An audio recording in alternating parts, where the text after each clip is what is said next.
Olá para você que me acompanha, que prazer estar na sua sintonia mais uma semana, que o nosso programa Controle Externo, transmitido toda sexta-feira, 8h30 da noite, aqui na tela da TV Alesp. Mas você também nos assiste em diversos outros canais pela Rede TCESP, através de mais de 100 emissoras conectadas à Rede TCESP, TVs câmaras de todo o estado de São Paulo e mais de 70 emissoras afiliadas à ACESP, Associação dos Canais Comunitários do Estado de São Paulo, a quem eu mando o meu abraço e o meu carinho por estarmos conectados de norte a sul, leste a oeste do estado de São Paulo, levando as informações do Tribunal de Contas do Estado de São Paulo, controle externo, fiscalização do dinheiro público e assuntos correlatos aqui toda semana. Eu faço um convite também, porque além da televisão, nós estamos em todas as redes sociais, uma abrangência e uma interseção de mídias muito importante para marcar presença mesmo.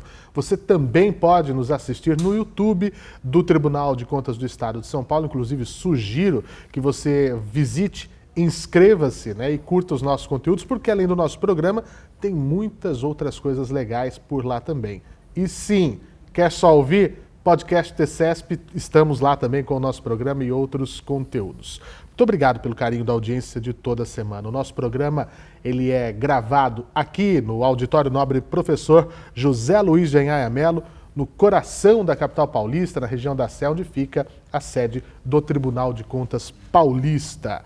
O nosso programa de hoje conta com uma participação muito especial.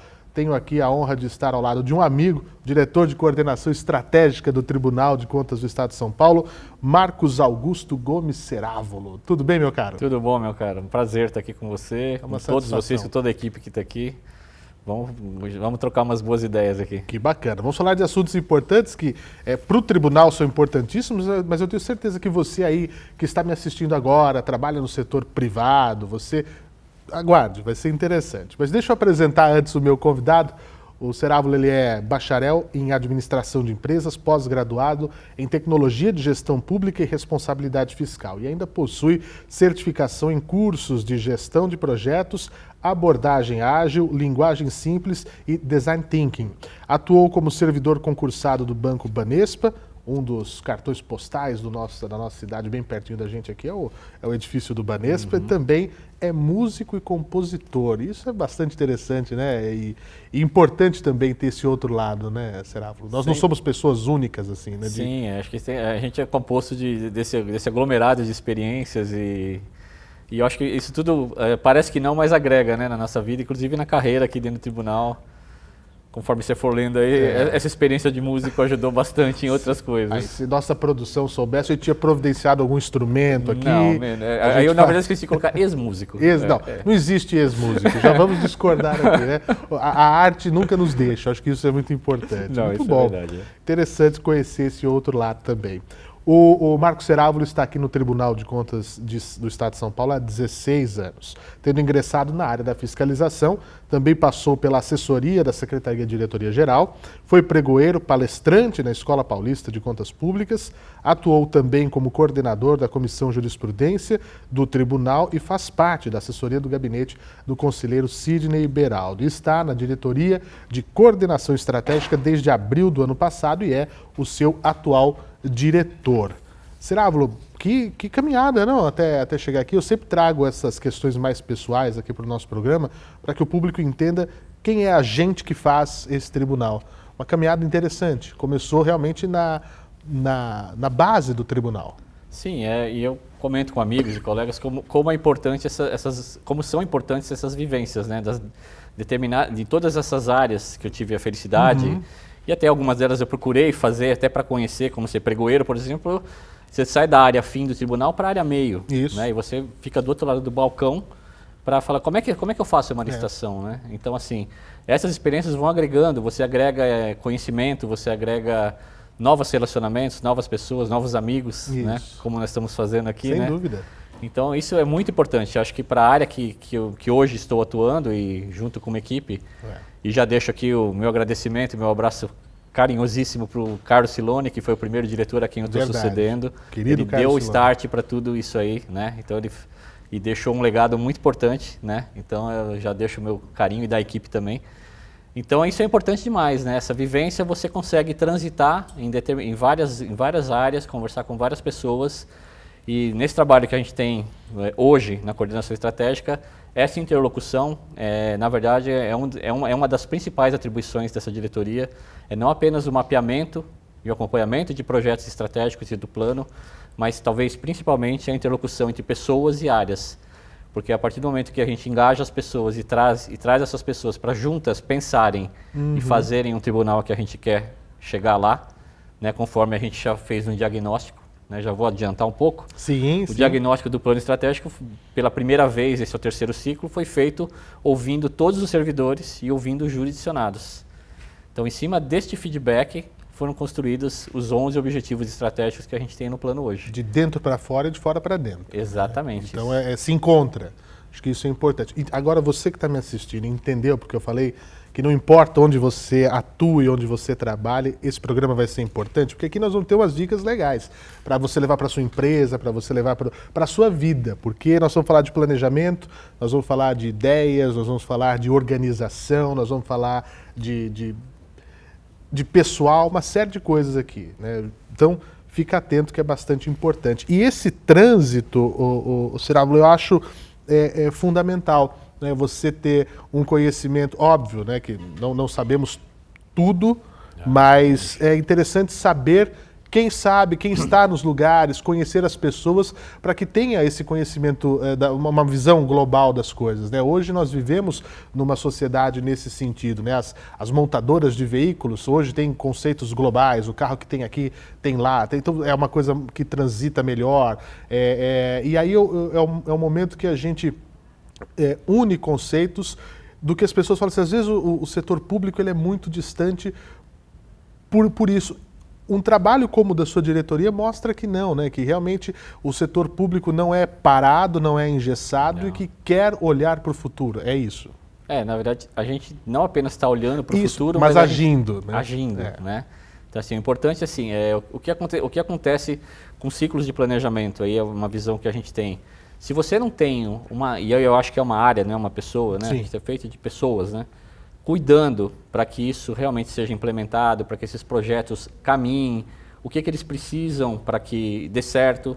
Se a gente não tiver essa instância cuidando, fica difícil, porque é tudo sem prejuízo da sua atribuição normal. Então, vocês imaginem pessoas de várias áreas do tribunal, que nós temos aqui quase 2.000 servidores, tendo seu trabalho ordinário, que a gente chama de bom ordinário no sentido de comum, né, o trabalho do dia a dia, e ainda ter que se dedicar a algum projeto, alguma iniciativa, alguma ação que é para a casa toda. Então, assim, um dos grandes desafios é a gente dar essa visão macro para as pessoas. Olha, o que o seu trabalho individual é importante no conjunto do que o tribunal entrega. Então, essa visão macro do que queremos, que tribunal queremos, né, e como é que a gente chega lá nesse tribunal e que todos são parte integrante e importantíssima para chegar. Porque a partir do momento que as pessoas não sentem que o plano é delas, que os projetos são delas e que afetam primeiro a vida delas e depois, em última instância, a sociedade, que é o nosso cliente final, né?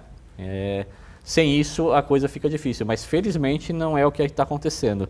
A gente está sentindo, a gente tem mais de 100 servidores envolvidos em projetos. Nós temos 129 projetos estratégicos que nasceram... 129. 129. 27 já concluídos, entregues, né? Dentre eles a própria criação dessa diretoria e a diretoria de gestão de pessoas, que é um avanço, parece, é uma nomenclatura, não é uma mentalidade, é uma cultura diferente. É uma mudança de cultura. É uma mudança, não é apenas, e é importante, benefícios e folha de pagamento são essenciais, mas é o olhar para o ser humano que está atrás do processo, né? A gente a administração pública é muito focada em processos e procedimentos, que são importantes. Mas quem faz tudo isso? São as pessoas. Né? A gente faz para pessoas e por meio de pessoas. Então, por isso que é importante a gente ter essa visão macro e agregar. A gente tem representantes de praticamente todas as áreas da casa nesses projetos, que é realmente para democratizar, para que as pessoas sintam que o plano, o projeto é de todos nós. Né? Então, a gente tem que caminhar juntos. Obviamente que não tem para os 2.000 servidores participarem como equipe, ou como gestor, ou como gerente, mas assim, as portas estão abertas. Inclusive, projetos surgiram de contatos de colegas. Falam, olha, eu lembrei disso. Falei, poxa, isso é uma boa ideia, vamos conversar? E vira um projeto e a pessoa começa a se inserir no projeto E aí a gente vê o brilho nos olhos de pessoas, muitas pessoas, felizmente, que às vezes você faltava aquele brilho nos olhos e que hoje ela tem um desafio, é o além do seu trabalho do dia a dia. E que tem pessoas que se movem por isso, né? Esse entregar o além, buscar um desafio novo, eu acho que é bem importante, para o ser humano é importante. Mas é uma questão também muito pessoal, porque tem gente que fica, e aí é mais uma visão errônea que existe, né, do serviço público, de falar que ali é um pessoal que se encosta, né, um pessoal que tem a sua garantia, né, por ser um servidor concursado, enfim, a pessoa quer que o mundo acabe em barranco para morrer encostado. E não, né? É garantir mais eficiência, afinal de contas, se o nome já diz, né, somos servidores públicos, estamos a serviço da população do estado de São Paulo, no nosso caso aqui especificamente, mas você aí que é um servidor municipal, você está a serviço da população da sua cidade, um servidor federal que tem uma característica de cobrir, né, assim, no guarda-chuva nacional, nós podemos fazer cada vez mais e melhor, conceitos de eficiência, conceitos de melhoria, né? O importante é assim, a gente tem que, acho que isso vem mudando um pouco o foco, a gente vê, eu estou há 16 anos, vou fazer 17 anos de tribunal, e a gente vê como as novas gerações que estão entrando, entram com outra mentalidade, né? A própria sociedade está cobrando os servidores públicos e o serviço público, a administração em geral, e eu acho que é importante a gente dar o retorno para eles, né? Um dos projetos bem importantes e bem complexos de se demonstrar é a taxa de retorno que a instituição dá para a sociedade, né? Que retorno eu dou? Tem retornos que são intangíveis, eu não consigo medir em volume de dinheiro. Sim. Mas quando eu previno erros e fraudes, por exemplo, eu estou impedindo que o dinheiro seja mal gasto. Exato. Né? Então, como o próprio presidente, o Dr. Beraldo, sempre fala, que pior do que corrupção são os gestores mal preparados, né? Não preparados ou mal preparados e erram por não saber como faz. E não necessariamente porque está querendo fazer para errar, para roubar ou para desviar. Não há necessariamente má fé ou um intento criminoso, né? Mas assim, a gente vê cidades pequenas, já usei esse exemplo aqui no programa, Cerávulo, que quem ganha como prefeito, como vereador, é o Tião da farmácia, é o Zé do açougue, porque são pessoas que na cidade são benquistas, porque todo mundo conhece, aí começa aqui, você devia se lançar candidato, aí a pessoa, não, tá bom, então eu vou lá. Só que não tem experiência da administração pública, zero. Não sabe como fazer uma compra pública, não sabe como gerenciar sua folha de pagamento, não sabe como cuidar do pessoal. E aí acaba aparecendo os erros que a gente encontra. É isso, né? É uma questão, é um pouco a questão cultural, né? E aí a gente entra num assunto importante aqui que é o planejamento, né? Então, outro objetivo dessa diretoria, e acho que de todo o tribunal, na verdade, quando decidiu criar-se uma diretoria assim, decidiu-se fazer o plano estratégico de uma outra forma, é focar no planejamento. A gente tem a nova lei de licitações aí que todos que estão aí entrando em contato sabem que o item planejamento é essencial nessa nova lei, né? Está sendo destacado assim nessa nova lei e é também um dos desafios aqui da diretoria. Primeiro, assim, o planejamento interno, né? Porque a gente tem muito a ajustar e é normal que isso aconteça, né? O tribunal tem 98 anos, né? Tá às portas de fazer 99, ano que vem é o centenário. E que bom que o tribunal está se modernizando, está ousando inovar, né? É importante. A gente tem que lembrar sempre que inovação vai implicar em erros, em equívocos, não é natural. Quando eu estou tentando uma coisa totalmente diferente, eu posso, eventualmente, errar. E aí, até nessa experiência que eu tive desses cursos que você mencionou aí, Fernando, a questão da agilidade e de design thinking. O design thinking é ouvir as pessoas, ouvir o usuário final. É muito legal isso. Né? Eu vou fazer propaganda aqui do projeto que a gente fez internamente dos gabinetes, quando da Comissão de Jurisprudência, o projeto das ementas. A gente reuniu todos os gabinetes, os 7 gabinetes de conselheiros, representantes de cartórios e gabinetes, para falar por que eu faço isso, para que eu faço isso, como eu faço isso. Vamos conversar e construímos juntos com eles algumas soluções. Hoje todos os gabinetes fazem ementas, que para quem é do direito sabe como é importante. Nosso boletim de jurisprudência do tribunal, né, que foi reavivado pela doutora Cristiana, que foi um golaço, né, e eu tive a sorte de cuidar um pouco dele nesses 2 anos. Então ele mostra isso, como a gente consegue. Ao mesmo tempo, nesse mesmo boletim, a gente tem ações de sustentabilidade. Os Objetivos de Desenvolvimento Sustentável estão lá indicados em cada decisão. Né? Parece uma coisa pequena, mas não é uma coisa importante. É uma mudança de conscientização, de cultura, E, obviamente, o que a gente ouve de alguns colegas, fala, puxa, mas é tudo demorado, e a gente vive numa sociedade da ansiedade, né? Opa. E brasileiro, então, acho que é um nível mais elevado de ansiedade. De novo. Não é? Então, assim, a gente espera tudo para ontem. E a gente, né, você é jovem, eu não fui, eu já fui mais jovem, ainda sou jovem, mas eu fui mais. Concordo. Então a gente a juventude quer tudo para ontem e rápido, né? E a gente sabe que o passo não é esse, né? Como a gente conversa com os colegas, conversa com as autoridades aqui da casa, é o passo do possível. O importante, assim, a casa está dando sinais de que é importante a gente repensar, a gente inovar, né? Mas num passo sustentável, usando a palavra. Sim, esse primeiro passo é o de enxergar, né? Que é, acho que, o diagnóstico, né? Quando nós vamos ao médico com algum problema, doutor, eu estou com uma dor. Tá, pode ser 1000 coisas. Nós precisamos do quê? De um diagnóstico assertivo. Então, o primeiro ponto é esse, é de enxergar onde estão as coisas. Não quer dizer que tudo vai ser resolvido do dia para a noite, não existe operação de milagres, né? Tudo tem trâmite, tem processo, etc. Isso, aquilo, outro. É por aí, né? Primeiro é enxergar. Exato. Quais são as nossas potencialidades, quais são as nossas deficiências e o que nós conseguimos fazer com isso. Bem realista. E o legal disso, assim, é que depois desse diagnóstico e desse plano montado, a gente vai descobrindo, e é um projeto bem importante que a gente tem, é do Banco de Talentos. Né? Gostaria de destacar aqui que está dentro de gestão de pessoas. Os talentos que estão escondidos pela casa. Né? Então, eu já vou entrar aqui se você me permite, falar da equipe da DCE. Claro. Que somos em 6 pessoas, né?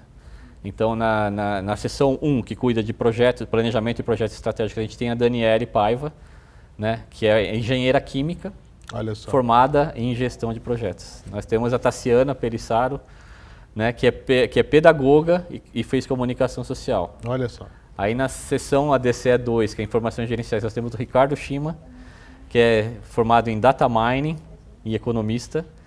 Nós temos a Camila Rodrigues, que é a nossa cientista de dados, computação, ciência da computação, e temos o Leandro Dalólio, que é economista também e formado em administração também, sabe de finanças. Então, assim... Multidisciplinar. Temos multidisciplinaridade. Eu particularmente eu sou formado em administração, mas tenho alguns conhecimentos de direito, não sou formado em direito. Mas, assim, a gente tenta fazer com esse mix todo, a gente extrai, então, a gente conseguiu achar, dando um exemplo dessa diretoria, pessoas com talentos que não estavam necessariamente sendo aplicados onde elas estavam. Sim. Porque não tinha, né? A gente tinha projetos, não, agora a gente tem projetos, então a gente tem alguém de projetos. A gente tinha, por exemplo, agora a ciência de dados a gente já tinha, né? O Aldesp já faz muito isso. Claro. E a gente está trabalhando em parceria para que a gente também tenha outra forma de interagir internamente e externamente, com as parcerias que a gente tem, que estão sendo ampliadas também por meio dessa diretoria, com vários órgãos públicos, porque a gente vê, o crime organizado não tem esse nome à toa, né? Ele está cada vez mais organizado. Então, a gente, como administração pública, se a gente não se organizar e se ajudar, porque a expertise do tribunal complementa a do MSP, que por sua vez complementa a da Polícia Federal. E assim vai, cada um no seu quadrado, no bom sentido de até onde eu posso ir, né? Mas quando você junta forças, temos inúmeros exemplos. Dentro das minhas atribuições, eu posso fazer isso aqui. E você? E aí isso aumenta, porque quando a gente fala do crime organizado é isso, né? Onde há ausência do Estado, né? Sem dúvida. Em qualquer que seja, né? No trabalho, o nosso, o de outros, né? Vai abrir uma lacuna para alguém falar, opa, deixa eu pegar essa fatia e usar de maneiras horríveis, criminosas e por aí vai. Sim, então isso é importante, sabe? Porque parece uma corrida de revezamento, né? Olha, eu peguei o primeiro bastão e eu consigo ir até aqui. É o meu 100 metros. Agora eu passo o bastão porque essa continuidade, essa rede, que já vem se formando há muitos anos, né? E a gente está tentando aprimorar essa rede, é importantíssima para o combate a não apenas erros e fraudes, como a realmente corrupção. Né? Então, que é um dos objetivos que a gente tem lá também. E o plano estratégico todo, ele tem 5 anos de... É o ciclo 2022-2026. Por que tem um... Então, ele é cíclico assim? A gente, é como se fosse um plano plurianual, né? A gente comparando com as prefeituras, Estado. A gente tem o objetivo de chegar... Por quê? Porque nós temos projetos extremamente complexos, né? E a gente tenta sempre conscientizar isso os gestores e gerentes e todo o pessoal, e o pessoal da casa mesmo que nos questiona, né? Claro. Ah, mas isso aqui, a gente tem um ciclo inteiro para entregar, né? E o que acontece? Às vezes um projeto depende que outro esteja concluído com sucesso para que ele inicie. Sim. É um encadeamento. Então, assim, não, o que é importante? Não são coisas estanques, né? O projeto envolve, por isso que a gente faz a interlocução entre pessoas e áreas, envolve N pessoas de N áreas. Se elas não atuarem em conjunto, o projeto não sai do papel, vira uma carta de intenções. Isso. Né? E o plano estratégico não pode ser uma carta de intenções, né? Tem que ser uma carta de ações, né? Isso.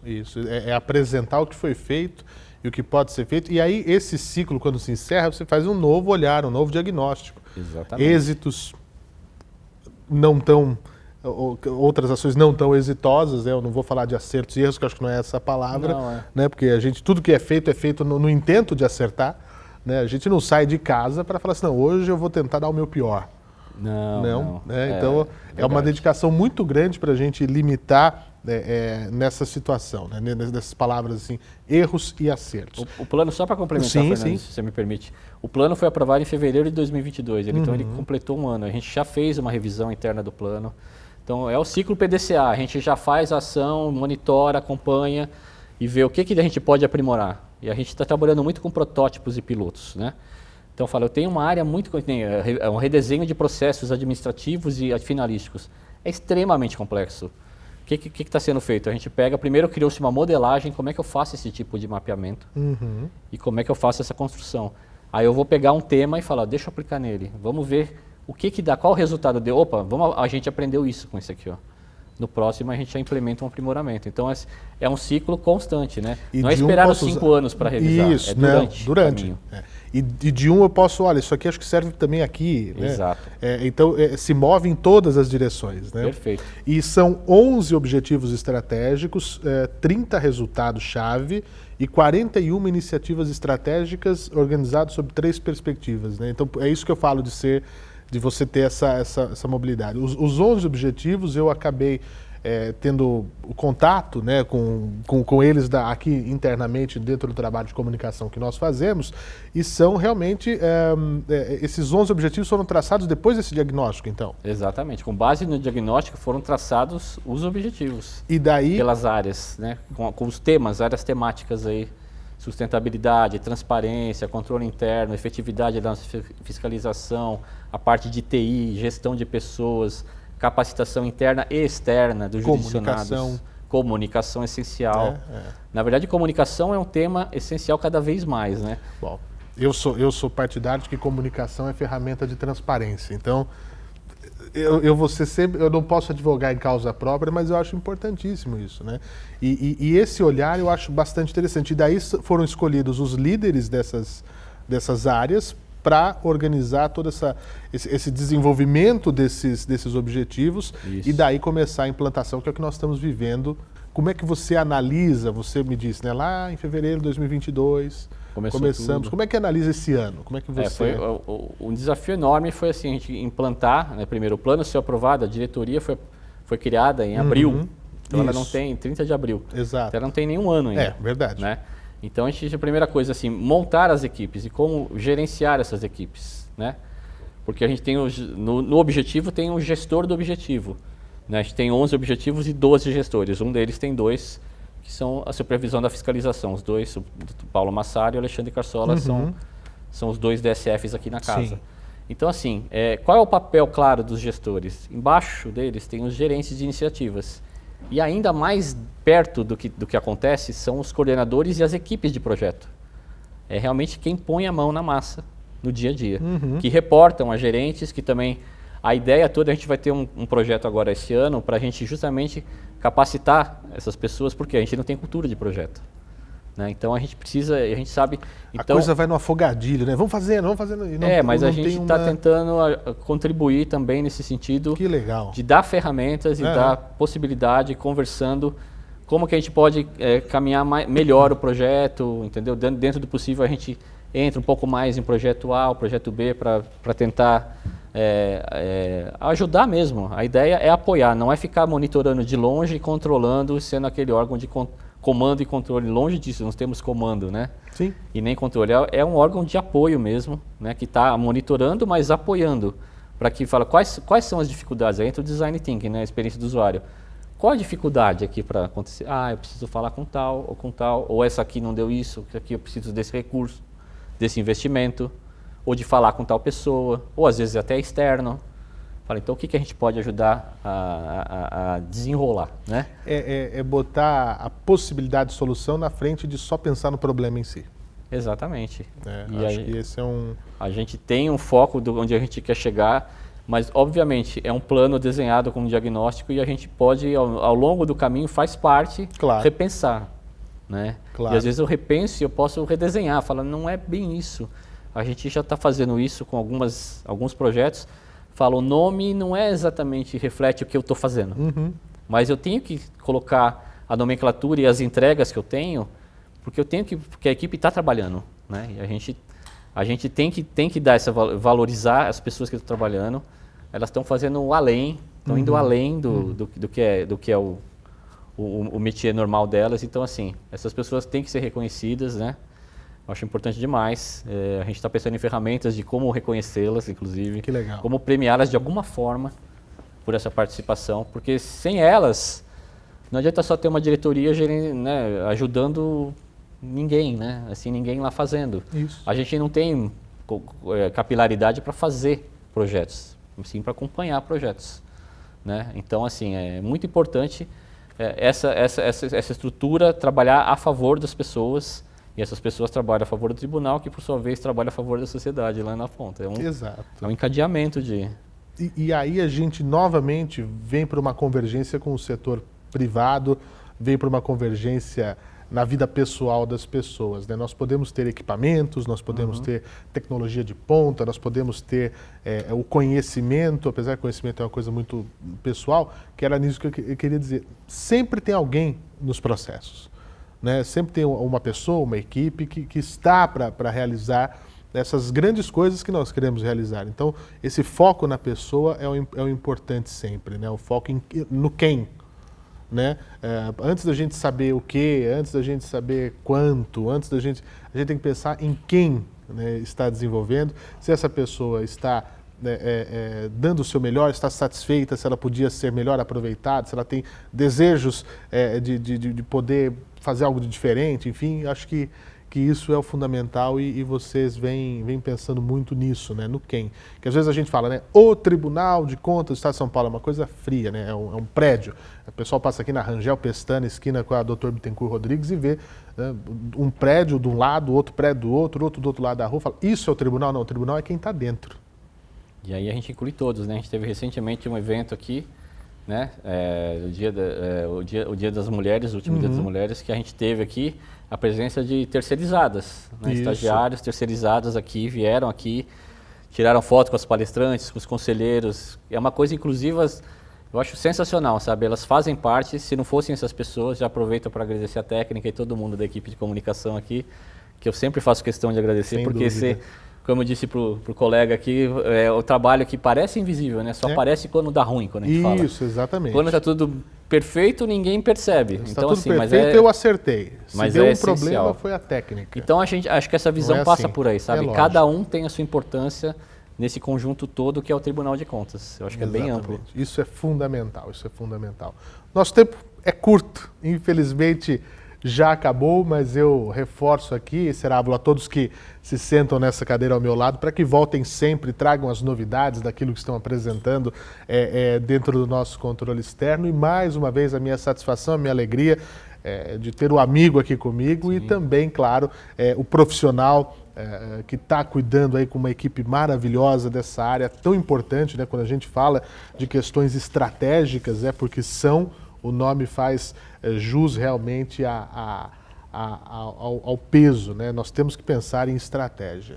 Meu caro, muito obrigado. Eu que agradeço, sempre um prazer conversar contigo, Fernando, um amigo também, e agradeço a todos aí pela atenção e espero ter contribuído aí com as discussões aí para a gente refletir sobre algumas coisas também, né? Sem dúvida, sem dúvida. E a gente volta no nosso próximo programa. Até lá.